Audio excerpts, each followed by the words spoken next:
He stood close enough that I could see the grid of white scars under his jaw, remnants of some old accident or training exercise, I guessed, though he never talked about it.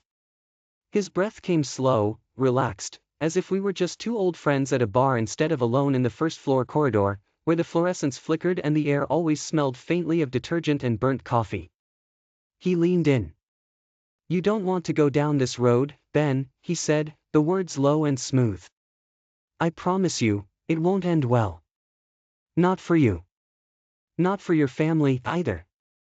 A pulse of cold ran through me. He hadn't shouted, hadn't threatened in the way most men do. He just let my mind fill in the blanks. What could he do? What did he know? Who was he talking about when he said, "your family, too"? I remembered the stories he'd told at after-hours company events, about his friends from the old days, about how certain people always seemed to land on their feet, contracts secured, problems made to vanish. I knew, in that moment, that the rumors were true. He had power I couldn't see, and he was using it to keep me quiet. "My name is Ben Foster. I am 43 years old. I'm a project manager at an aerospace engineering firm outside Dayton, Ohio. Married 12 years, father to a 10-year-old daughter who still likes to hold my hand on the way to school. I used to think of myself as careful, not the type to get caught up in anything that felt dangerous or big. This is the story of how everything fell apart. The company was supposed to be my last stop, good benefits, honest work, the kind of place you can retire from if you keep your head down. My job was to manage the technical teams, keep the schedules running, and translate the engineers' jargon into language the executives could understand. It wasn't glamorous, but it was stable. I liked being useful, being a bridge for people who didn't always understand each other. Before everything went sideways, I was the guy who left work at 5:30 and made it home for dinner most nights. My wife, Marissa, worked in medical billing. We had savings, a mortgage, a minivan with way too many Cheerios ground into the seats. Life wasn't perfect, but it was solid. I never dreamed that someone could point a finger and make it all come undone with a single phone call. I met Dave Merritt 2 years after my promotion. He'd been hired in as Director of Operations, a new role created after a government audit found our security procedures wanting. Dave was in his early 50s, barrel-chested, with a voice that could fill a room even when he wasn't trying. He wore his ex-military status like a badge. He never said exactly what he did, but it was clear he'd worked with people high up in the chain.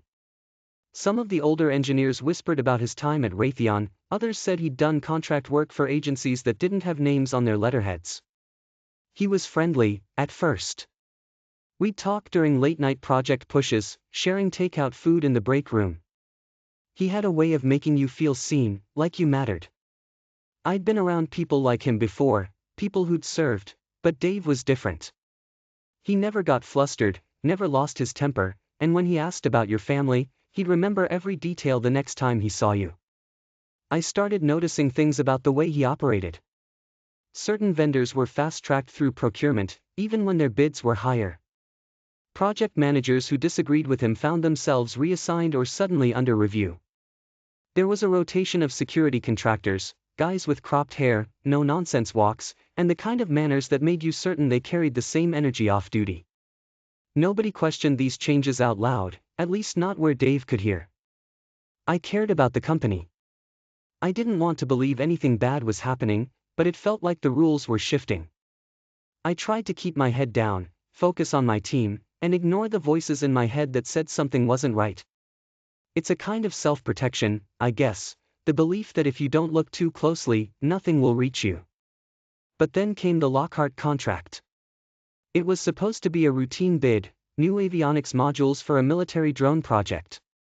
The client was a private defense contractor, but everyone knew the real money came from Pentagon budgets. My team worked overtime for weeks, building the cost models, running simulations, prepping the technical specs. We presented everything to Dave and his director circle. The numbers made sense, the design was solid. I thought we had a shot, until I saw the final proposal sent out to Lockhart's procurement team. It was different. The numbers had been altered, components swapped for cheaper, less reliable versions, test procedures cut. Our safety margins had been erased. I checked the file history, The changes came from Dave's account. He'd approved it, and the system logs showed his digital signature. My first instinct was panic. If anything went wrong on that contract, the fallout would be huge. Not just for the company, but for the people who'd built their lives around those paychecks. I tried to convince myself it was a mistake, maybe Dave had found a way to get us a better margin. But my gut told me it was more than that. I started asking quiet questions. I talked to Audrey, a senior engineer who'd been with the company longer than me.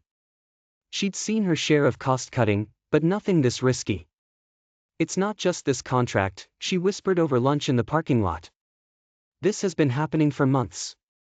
Stuff gets changed at the last minute. Sometimes it's Dave, sometimes it's one of his people.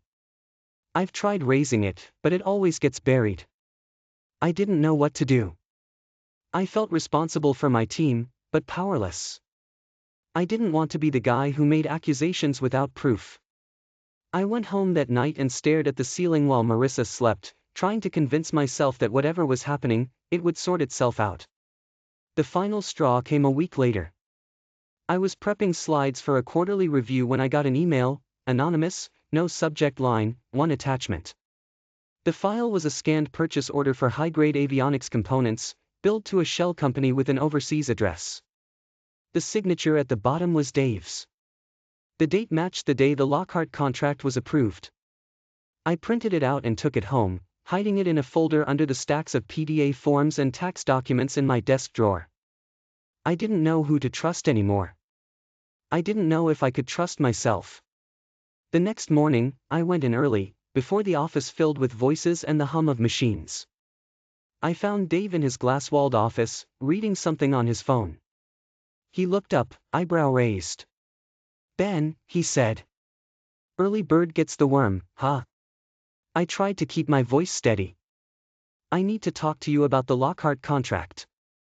He set his phone down, gave me a smile that didn't reach his eyes. "Sure. Sit." I slid into the chair, my heart pounding. The specs were changed after my team finished. The new components, those weren't tested. They don't meet the safety standards. And I saw the purchase order for the shell company. I need to understand what's going on. He didn't answer right away. He leaned back, folded his hands over his stomach. "Sometimes things aren't as simple as you think. This is how business gets done at this level. You did your job. Let me do mine." I pushed the printout across the desk. "I can't be a part of anything illegal, Dave. If this goes bad, people could get hurt." He picked up the paper, glanced at it, and then tore it neatly in half. "You don't have the whole picture, Ben. And you don't want it. Trust me." That was the first time I realized how deep the roots went. I left his office feeling like I'd swallowed a bag of nails. All day, I waited for him to call HR, to accuse me of some made-up infraction, but nothing happened. He acted like our conversation never took place. But I couldn't let it go. I started documenting everything: emails, meeting notes, system logs. I made copies and stored them on a password-protected drive at home. The stress bled into everything. I snapped at my daughter for leaving her shoes out, picked fights with Marissa over nothing. I couldn't concentrate at work. Every time I saw Dave in the hallway, I felt a jolt of fear. Then came the hallway confrontation. I was staying late, trying to catch up on overdue reports when I heard the elevator ding. Dave walked out, coat over his arm, heading for the exit. He stopped when he saw me. We stood in silence for a beat, the air heavy with something I couldn't name. "You're a smart guy, Ben," he said finally.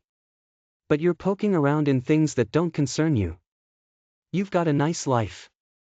Wife. Kid. Don't be the guy who throws it away trying to be a hero." He didn't raise his voice. He didn't need to. I nodded, said nothing, and watched him walk out into the dark. My legs felt weak. I realized, then, that he wasn't just talking about my job. He was talking about my whole life. He could reach me anywhere. He could reach my family. That was the night everything changed. I tried to play it cool the next week, show up on time, do my work, stay out of trouble. But the tension was a living thing. Dave's people started showing up at meetings they'd never attended before. My team members stopped confiding in me. Audrey kept her distance, eyes darting whenever I passed her in the hall. Performance reviews were suddenly full of areas for improvement I'd never heard before. Tiny mistakes in my reports were circled in red, email CC to HR. Dave's name never appeared, but I could feel his influence everywhere. At home, Marissa sensed something was wrong. "You're not yourself," she said one night at dinner, after I spent 5 minutes staring at my plate. "If it's work, just tell me. We'll figure it out together." I wanted to. God, I wanted to tell her everything. But I was afraid that saying it out loud would make it real, that if I admitted how bad things were, I'd have to do something about it. Things got worse.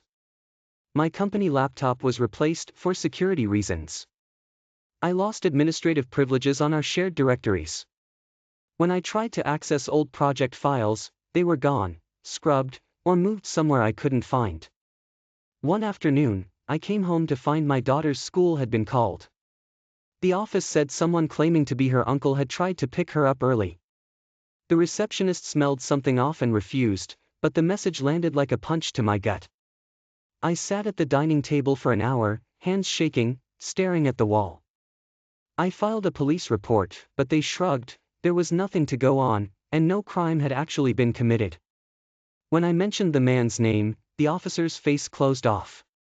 "You know, some people have friends in high places," he said. "Just be careful." Within days, my email account was flagged for suspicious activity.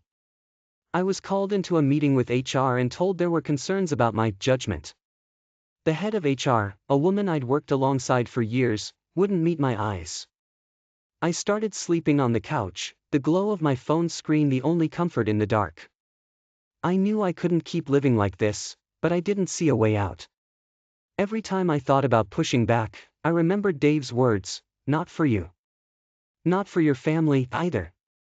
The loneliness was the hardest part. I stopped talking to my friends from work, afraid I'd drag them into something they couldn't handle. I grew distant from Marissa and my daughter, telling myself it was safer this way. Weeks passed. I kept my head down, went through the motions. The only thing that kept me going was the folder of evidence I'd compiled, the documents, the emails, the meeting notes. It was the last piece of myself I could control. One night, after everyone had gone to bed, I sat in the dark and opened the drive.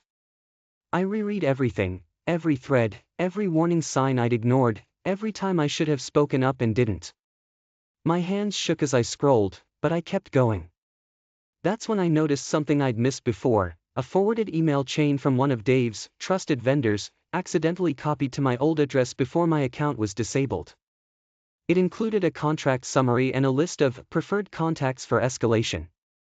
My name was nowhere on the list, but attached was a single-page document, Internal Compliance Protocols, Escalation Pathways.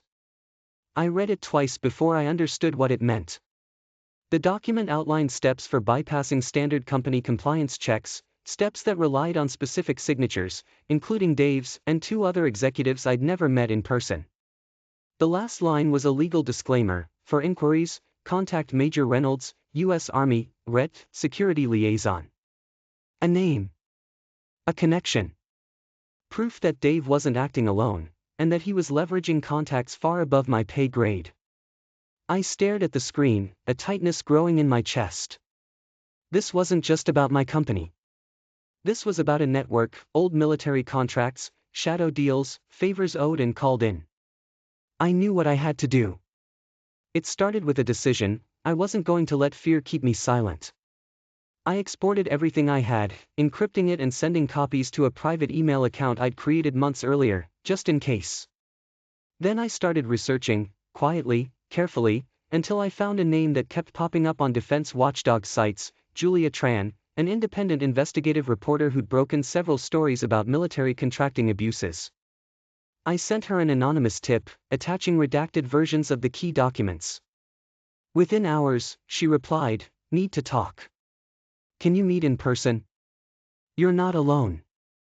I met her at a diner 2 towns over. She was calm, professional, and knew more about my company than I did.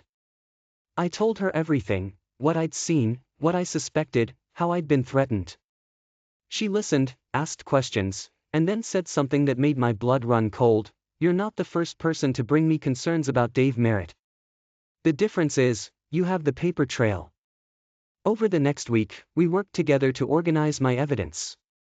She showed me how to backstop my files, how to track metadata, how to verify the authenticity of my documents.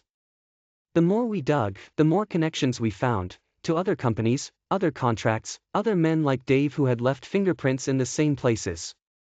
I was terrified, but I felt something else too, a sliver of hope. I wasn't powerless anymore. I wasn't alone. We approached a contact Julia had at the Department of Defense Inspector General's office. She arranged for a whistleblower submission, complete with legal protections and a guarantee of confidentiality. It was a risk, but it was the only way forward. The waiting was agonizing.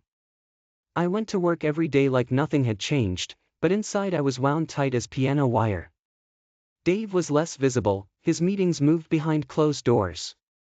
Rumors swirled about an internal audit, about executives being called to DC for consultations. I kept my head down and tried not to think about what would happen if they figured out it was me. Then, one afternoon, the company announced a mandatory all-hands meeting. The mood was tense, people whispering in corners. The CEO stood on stage, a man I'd only seen in passing, his face drawn and serious. He announced that several senior leaders were taking a leave of absence pending an internal review. No details, no names, but everybody knew. Dave's office was dark the next morning. An IT team arrived to box up computers and files. The security contractors were gone. I kept waiting for the other shoe to drop, for someone to call me in, to accuse me of something, to threaten my family again. But nothing happened. The days stretched into weeks, the tension slowly ebbing.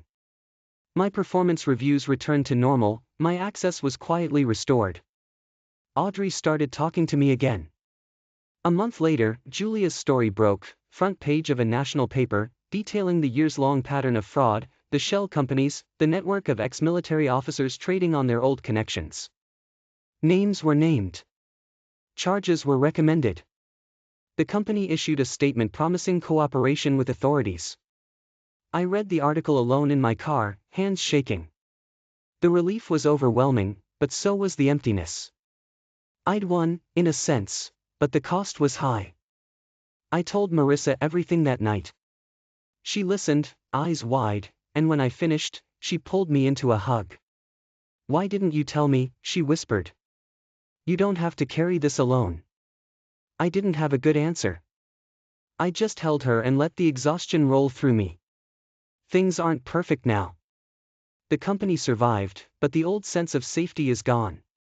There are new faces in the executive suite, new rules about compliance, new training sessions on ethics and reporting. People are quieter, more cautious. Some of my old friends have left for other jobs. Audrey is thinking about retiring early. At home, I still feel the aftershocks. Marissa and I are closer, in some ways, but there's a distance I can't quite bridge. My daughter asks why I'm home more often now, why I don't smile as much. I don't have the words to explain. I see Dave's name pop up in news alerts every now and then, court appearances, investigations dragging on. He never reached out again, but sometimes, late at night, I wonder if he ever thinks about me. If he regrets anything at all. What I learned is that power doesn't always look like a badge or a uniform. Sometimes it's just a man with the right friends, the right history, able to make you doubt what you know is true. But power can be broken, if you're willing to risk everything. I'm not the same person I was before all this started. I'm not sure I ever will be. But I know now that silence is its own kind of prison. And sometimes, the only way out is through. I walk my daughter to school every morning. I hold her hand a little tighter than I used to. We cross the street, and I watch the light turn green, and for a moment, in the cool morning air, I remember what it feels like to be safe. That's enough, for now.